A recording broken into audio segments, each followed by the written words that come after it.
ನಮಸ್ಕಾರ ಎಲ್ಲರಿಗೆ. ಲಾಸ್ಟ್ ಒಂದು ವೀಕ್ ಮುಂಚೆ ಒಂದು ವಿಡಿಯೋ ಮಾಡಿದ್ದೆ ನಾನು. ITI ಅಪ್ರೆಂಟಿಸ್ಶಿಪ್ ಇನ್ ರಿಕ್ವೈರ್ಮೆಂಟ್ಸ್ ನೋಟಿಫಿಕೇಷನ್ ಬಂದಿದ್ದು ಚೆಸ್ಕಾಮ್ ಕಡೆಯಿಂದ ಅದ್ರ ಬಗ್ಗೆ. ಸೊ ಐ ಹೋಪ್ ಎಲ್ಲರೂ ಅಪ್ಲೈ ಮಾಡಿರ್ಬೋದು ಅಂತ ಅಂದ್ಕೋತೀನಿ. ಅದರಲ್ಲಿ ಒಂದು ಮೇಜರ್ ಅಪ್ಡೇಟ್ ಬಂದಿದೆ. ಇವಾಗ ಮುಂಚೆ ಅದರಲ್ಲಿ 5500 ಸ್ಟೈಫಂಡ್ ಕೊಡ್ತಿದ್ರು ಮಂತ್ಲಿ. ಬಟ್ ಇವಾಗ ಅದು ಇಂಕ್ರಿಮೆಂಟ್ ಆಗಿದೆ. ಇಲ್ಲಿ ನೋಡ್ಬೋದು ಒಂದು ಆಫಿಷಿಯಲ್ ಒಂದು ನೋಟಿಫಿಕೇಷನ್ ಬಂದದ್ದು. ಅದರಲ್ಲಿ ಇವಾಗೇನು ITI ಮುಗಿಸಿರ್ತಾರಲ್ಲ, ದ್ಯಾಟ್ ಈಸ್ ಈಕ್ವಲೆಂಟ್ ಟು ಇದು 12th.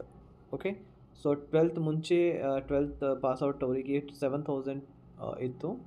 ಇವಾಗ ಅದು 9600 ಮಾಡಿದ್ದಾರೆ. ಸೊ ಇವಾಗ ITIಯಿಂದ ಯಾರು ಎಲೆಕ್ಟ್ರಿಷಿಯನ್ ಜೆಸ್ಕಾಮ್ ಅಲ್ಲಿ ಸೇರ್ತೀರಿ ಅಪ್ರೆಂಟಿಸ್ಶಿಪ್ ಪ್ರೋಗ್ರಾಮ್ ಅಂಡರ್, ಅವರಿಗೆ ಇವಾಗ ಆಲ್ಮೋಸ್ಟ್ 10,000 9600 ಪರ್ ಮಂತ್ ಸ್ಟೈಫಂಡ್ ಸಿಗ್ತದೆ.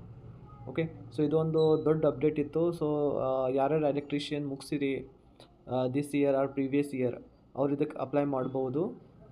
30th ಲಾಸ್ಟ್ ಡೇಟ್ ಇದೆ, ಇನ್ನೂ ಜಸ್ಟ್ 3 days ಉಳಿದದ. ಸೊ ಅದ್ರ ಒಳಗಡೆ ನೀವು ಬೇಗ ಇದು ಅಪ್ಲೈ ಮಾಡಬೇಕು. ಓಕೆ, ಈ ಪ್ರೋಗ್ರಾಮ್ ಸೇರಬೇಕಂದ್ರೆ ಇದರದ್ದು ಬಹಳಷ್ಟು ಲೈಕ್ ಬೆನಿಫಿಟ್ಸ್ ಎಲ್ಲ ನಿಮಗಿರುತ್ತೆ. ನಿಮಗೆ RRB ಎಕ್ಸಾಮಲ್ಲಿ ಅಂದರೆ ರೈಲ್ವೆ ಎಕ್ಸಾಮ್ಸಲ್ಲಿ ನಿಮಗೆ ಕೋಟಾ ಇರುತ್ತೆ, ಡಿಫ್ರೆಂಟ್ ಕೋಟಾ ಫಾರ್ ಅಪ್ರೆಂಟಿಸ್ಶಿಪ್. ಇವಾಗಂತೂ ಅಪ್ರೆಂಟಿಸ್ಶಿಪ್ ಕಂಪಲ್ಸರಿ ಮಾಡಿದ್ದಾರೆ ಏನಾದರೂ ಜಾಬ್, ಗೌರ್ಮೆಂಟ್ ಜಾಬಿಗೆಲ್ಲ. ಅದಕ್ಕೆ ಬೆಂಗಳೂರು ಮೆಟ್ರೋ ಆಯಿತು, ಯಾವುದೇ ಮೆಟ್ರೋ ವರ್ಕ್ಗೆಲ್ಲ ಅಪ್ರೆಂಟಿಸ್ಶಿಪ್ ಕಂಪಲ್ಸರಿ ಮಾಡಿದ್ದಾರೆ.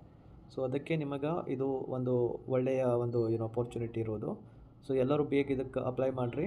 ಓಕೆ, ಇದು ಓನ್ಲಿ ಫಾರ್ ITI ಎಲೆಕ್ಟ್ರಿಷಿಯನ್ಸ್ ಯಾರು ಸ್ಟ್ರೀಮ್ ಇದ್ದಾರಲ್ಲ ಅವರಿಗೆ.